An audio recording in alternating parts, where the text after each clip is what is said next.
In this video we'll look at how to customize the inputs for the ALU operator.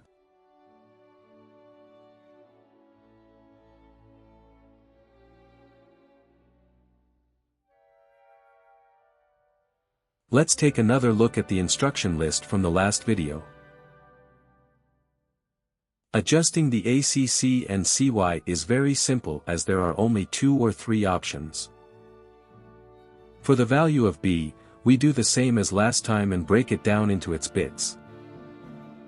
We now create this table which contains all the possibilities.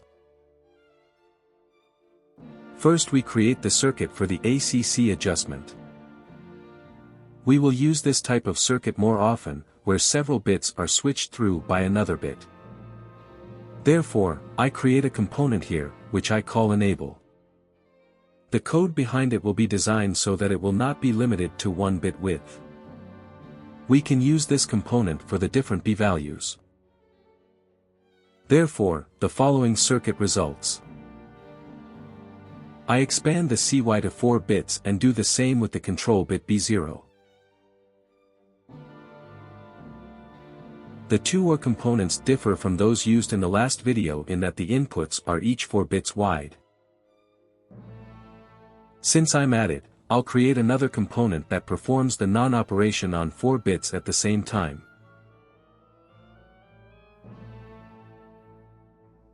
I use this to subsequently reverse the value of B if necessary.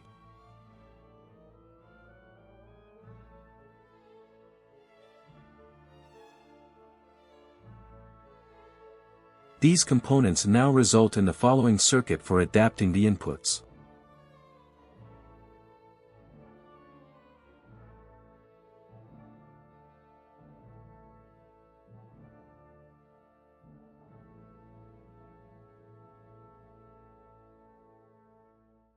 We create another component from it and test it briefly.